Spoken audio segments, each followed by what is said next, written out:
My skin is black. What you looking My at? skin Yeah, is black. I feel so good to be black right now. What you look- Welcome to episode 122 of the Black in Fashion podcast. I know you guys are happy that we are back, and this is only episode 2 from season 4. We literally just kicked off season 4 last week, guys. So I hope you got a chance to check out the newest episodes, and of course we're back to our regular scheduled program. So episodes will be dropping every Wednesday, coming to you with some of the most amazing fashion professionals, their journeys, inspire you, to motivate you, all of that. So today I am joined by Porchea. She is a brand style strategist, former visual merchandiser, stylist, and fashion blogger turned brand style strategist. She uses her fashion experience to help personal and professional brands develop an offline style of their own. Thank you so much, Porchea, for joining us today. How are you? I am great. I'm excited to be here. I did get the chance to check out a couple of other episodes, and I was like, okay, this is lit. Yeah, I'm glad you like it, girl. So I like to start every episode with my little icebreaker. It's called This or That. So, you being a stylist, you better come through with these answers. All right. I got you. All right. So skinny leg or flare leg? Skinny leg for sure. Hoop or stud? Hoop all day, every day. Side boob or under boob? What was it? Side boob or under boob? Ooh. Right. You know what? I'm going to do under boob. Oh, I'm here for it. Okay. All right. Berets or a brim? A good brim. I like a good beret. Okay, got a good beret. And what's the last one I like? Oh, trench or motorcycle jacket? That one's really difficult, but I'm going to say trench because that can be sexy. Got it. You're going to show up at your man's house with nothing under it, right? You feel me? I didn't have to say you already understood this. I already knew. Okay, so I want to get into just knowing a little bit about you. Tell me a little bit about your background, where you grew up, where you're from, and how you got into the fashion world. Yeah, so I am from Chicago, not Chirac. Not Chirac. Boom. Born and raised in Chicago. I don't know if I can really say raised because my parents divorced at age when I was 7. I ended up moving out to the suburbs where I spent the duration of my childhood and teenage years until I relocated back to the city as an adult. However, my journey with fashion, I feel like I'm a Leo, so I can say things like this. I feel like I was fashionable out the womb. Okay. Hey, now. I was picking out my clothes as young as 5-6 years old. And I'm not talking about rain boots and tutus looking crazy. Like, I look good. Like, my stuff looks clean. You hear me? I distinctly remember being in the first grade and going on 63rd Street and shopping with my mom for picture day out there, right? No, girl. I went to Carnegie right off 63rd in Dorchester. So I stayed shopping on 63rd.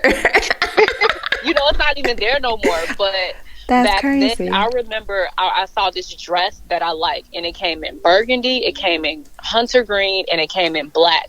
And I was like, this is what I want. And my mom's like, okay, what color? And I'm like, I want the green one because that looks good on my skin tone, and that brings out my eyes. Gotcha. No, I'm 7. I'm all of 7 years old. There was no master class. Like, it was just a God-given gift. Who told me that green looks good on my skin tone? Right. I feel like it's just something that I just innately had.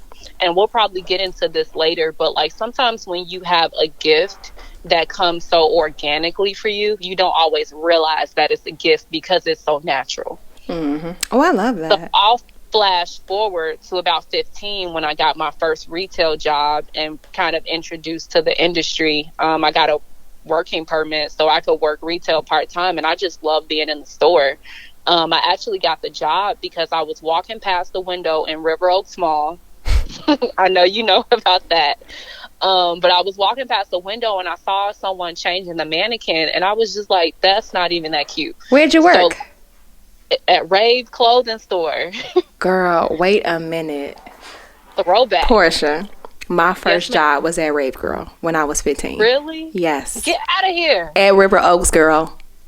The same one. That's crazy. Rave Girl, River Oaks. I was 15, so that had to be like 2005. 2005. Yeah. You probably worked there right after I didn't. Yeah. Yeah, so that's great. And then I worked at Westfield Girl when I was 18. Same in River Oaks too. That's what's up. I liked it though, but I don't know. I've always been very like outgoing and whatnot. So I just walked up to her and I was like, hey, I see you changing this mannequin, but like I think this might actually get more attention and get more people coming in the store. Come to find out, that was the store manager, and she liked my confidence, and she was just like, we're hiring. Are you looking for a job? How old are you? I love that. Yeah, so like that was my introduction to the fashion industry, and I worked there only for a few months, just because I decided to go back and focus on my studies. But I definitely got bit by the bug and worked retail after that. I did everything from, just you get your introductory to it, and then I started doing visual merchandising and then styling on the side. I had a fashion blog for a while. Pretty much anything you can think of in the industry, I've at least tried. I tried my hand in fashion designing. I will take my hat off to all of you because I cannot sew to save my life, girl. I was having nightmares about it. I was in class trying to learn how to sew so I could design clothes. Girl, I was having nightmares that I was sitting at a sewing machine trying to sew lines on muslin. Girl. And it was this lady with a whipping me in my dream. And she's like, you need to get this right. And I'm crying in a dream, girl, like, you make me so. You know that Floetry song? Yeah. So SOW. Like, SEW, sorry. But yeah, it's just, sewing was not for me. So I kind of decided to stick with more of like the styling side of it, which I really enjoy because it was always really an enjoyable experience for me, and also very powerful to be able to help people, because I was able to style women and men really figure out how to package themselves in a way that was reflective of how they felt about themselves internally. Because as you know, as a fashion insider as well, it's nonverbal communication. Your outfit speaks before you even open your mouth. So being able to help people connect their personality to their wardrobe was something that I really did enjoy. I love that. You know, it's crazy. The way you explain it, I love it. Because it's like, it's very descriptive and it's very, very artistic. Whereas like, I feel like that's like the lingo and how I feel like designers and artists should speak, like through their clothing, like without having to say anything, you know. And I just feel like because the fashion world is such a freaking superficial world, and so many people that, you know, they chase it for clout and they chase it to be on it, and you can always tell the difference between like a true artist based off of their vocabulary and their verbiage. Always. Absolutely. How you speak about something and like the time you put into it. Because I had so many people reaching out to me like, oh, I want to be a stylist. I want to do what you do. But then like, they don't understand that means spending hours shopping for people and, you know, having to like help people in the fitting room. And, you know, somebody might like something one day and then not like it the next. And you have to re-explain why this works. You know, I used to do closet consultations with people. And I cannot tell you how many women in particular had like a section in their closet of clothes that they were looking forward to wearing. Like losing weight and stuff like that to wear them? Whether they were on a weight journey or they were waiting for like a special date or a special occasion. And I'm like, the time is now. Like, you have to dress for the body that you have now. You have to dress for the life that you have now. Whether that's, you know, you not grieving the past or not being anxious about the future, like just being in the moment. Fashion is such a creative and fluid industry, especially now, like we're more of a generation that's much more open. I think it's so vital to allow yourself to be who you are day to day.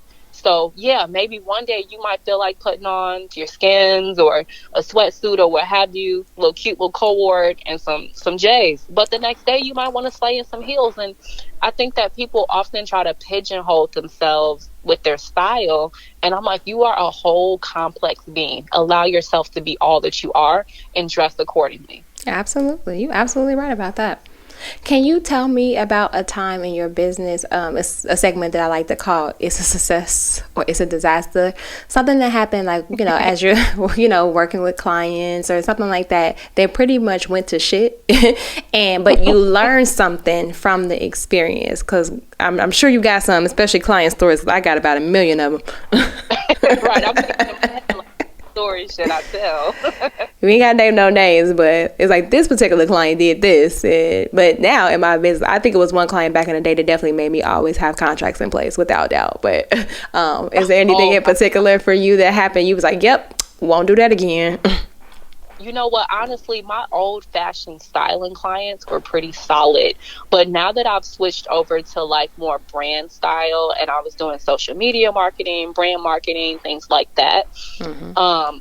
Fortunately / unfortunately, I got into the industry early. I say fortunately because I've been able to accumulate a lot of experience. Unfortunately, because people didn't always see the value in the work that I was offering and didn't want to pay to play. Of course. And what I'm not about to do is but pay they me want. on my, because I know that I'm good at what I do and I know that you need me. You know that you need me too, but people try to act like they don't. So I can think of countless times I have to switch the whole structure of how I bill people, because when you first started out, you really don't know. Like, I was letting people cash at me and Zelle me, and like people paying 20 days late and stuff like that. And I'm just like, now I am the queen of firing clients. Ooh, yes, girl. I did that a lot. Oh, this year. You have to go home, but you got to get up out of here. But that speaks to self-worth. So like, I always tell people, like, do the fun part of the business if you're, like looking to launch something like entrepreneurship wise, but make sure you have your ducks in a row. Do your research on like the unfun part, the processes and whatnot, because that's how, like, you don't want to play yourself on your money because you enjoy what you do. Just because you like your job doesn't mean you don't need to be paid accordingly. Absolutely. You're absolutely right about that. I know that's right. So tell me this. As working, with different people individually and stuff like that, how is your pulling process? For maybe someone that's trying to get into the styling world that, don't really know how to start out. How do you build up relationships with stores and like designers and stuff like that in order to pull product? I would say in 2022, it's so much easier than it was when I was doing it in like 2012, 2014, because now you can slide in a DM. You can send brands your partnership package. You can send them your media kit, things like that. I did a lot of like complimentary work with people I admired. I'm not saying do free work for everybody, but maybe you put together a wish list of people who you have access to, and then reach out to them about offering some type of service. It doesn't have to be something that's going to be super time consuming, because like, I used to offer people closet consultations. Or virtual stylings, or like, let me send you over some looks, like, if you use them, great. If you don't, just credit me type of situation. So I would say, just don't be afraid to reach out to people, shoot your shot, slide in the DMs, send them the message, send the media kit, whatever, you feel comfortable with. And, see if you get any bites. You just have to get started, because as you start doing that free work, people will start to learn that that's what you do. Because people only believe what you tell them. And the more they see you do something, then you kind of become known for it. I remember at one point, I wasn't even styling for like 2 years straight. And I probably haven't like styled like consistently in like 4 years. I was in a Smoothie King a couple weeks ago, and I ran into this girl I know, and she was like, oh my gosh, let me get your number because I want you to style me. Like, whole time, I don't even do that anymore. But because I was so consistent with it for so long, people still know me for fashion. Is there a reason why you stopped doing it as much? Did something transpire, or did you just kind of outgrow it? How did that switch happen? I think that I decided that I know that I decided that I wanted to more so reach the masses. So I wrote an ebook called Your Signature Style Manual. So I was like, instead of me, like, basically wanted to work smart. Where can we get that at, though? Side note. I'm gonna drop you the link. Okay, well. So I basically wanted to work smart and not hard anymore, because styling is actually a lot of work. You want to pick clothes up. You might, depending on what the client needs, it can be like very taxing and time consuming on your body. So I was like, I just want to be able to help people on a mass level, and I take styling clients very seldomly. It has to be a particular type of person, a particular type of project. So I just really wanted to focus more on like marketing and helping people with their overall brand style, if that makes sense. Yeah, because you get a wider scope that way. So that makes sense too. And then, like you said, it's less like wear and tear and stuff like that. So can you tell me I guess, what is the what are the key things that you think that a woman needs in her closet for the fall, based on her being, let's say, I know I got to give you like a persona because it depends on your lifestyle. So a woman in the fall who has a just a regular corporate job, but likes to, date night out with her boyfriend, likes to do brunch with her friends on the weekend, has events here and there. What are some staple pieces that a woman like that would need in her closet? Okay, for sure, you definitely need at least 2 forms of an LBD, depending on where you live. What's an LBD? A little black dress. Oh, girl. Okay, I should know that. Duh. At least 2 versions of your little black dress, depending on the weather, for sure. I like to have one that has a little bit of texture to it. So I say like maybe do a suede or a leather, but then have something that's a little bit more traditional that you can wear on like a date night, or you can, throw a motorcycle jacket over it and some heels and wear it out with the girls. Like, I love a look that I can remix over and over, and people don't know that it's the same thing just based on how I styled it. So definitely have at least 2 LBDs for weather changes. Okay. I think a motorcycle jacket or some form of like a classic jacket, whether that's a moto or a trench, is key. The weather's changing, it's getting colder, and you got to be cute when you're going to get your pumpkin spice latte. So a nice little jacket that you can throw on. Definitely got to have your boots on deck. I say a short ankle bootie that you could wear with tights or skirts or what have you. And then, you got to tap into your inner Mary J. Blige and get your over the knee boots, because those are just perfect with jeans, a dress, anything. Over the knee boot. Girl, why I'm over here taking notes? Like, what am I missing? I feel like the customer persona that I gave you was my ass, except I don't work corporate. That's what I was going to ask you. I was like, are we talking about you? Well, okay, let me give you mine more specific, because I just feel like that I have an issue. And I put this challenge out there a little while ago, and I don't really feel like anybody stepped up to the plate. So, but it don't have to be, I asked somebody to design, like I asked someone to design a collection. So I'm clearly a creative entrepreneur. So I am in my studio for pretty much during the day, Monday through pretty much Saturday. So I'm in the studio making clothes, pattern making, visiting factories, but I also am a foodie. So I like to go out on dates. Me and my boyfriend go out a lot, and we date night. I go to a lot of fashion events. I do a lot of research, like a lot of like networking events and stuff like that. So my issue is like, I want to be comfortable during the day, but I also want to be elevated because I'm also shooting a lot of content during the day too. But then I want to be able to switch and be able to be ready, after 6 or 7 to go on like a date. So it's like, I don't want to wear like a tracksuit to work every day. You know what I mean? Like, I want to be elevated. Like, I want to dress up, and I just feel like that there's either super duper loungewear everywhere, which is everything, or it's too stuffy corporate. So it's like, I'm also looking for something just like right in between that works for my lifestyle. Yeah.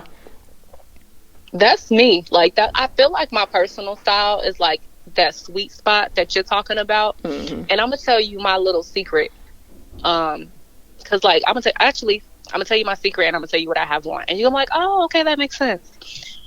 Get the basics, but like get it in a creative way. So for example, I have on a cute little Selena graphic t-shirt. I love Selena, bitty bitty bum bum. But then also, instead of throwing that on with jeans like the average person would, I put on leggings because I want it to be comfortable, but it's not your typical leggings. These are blue velvet leggings. Okay. So I'm comfortable. Leggings. I'm comfortable, but it's elevated.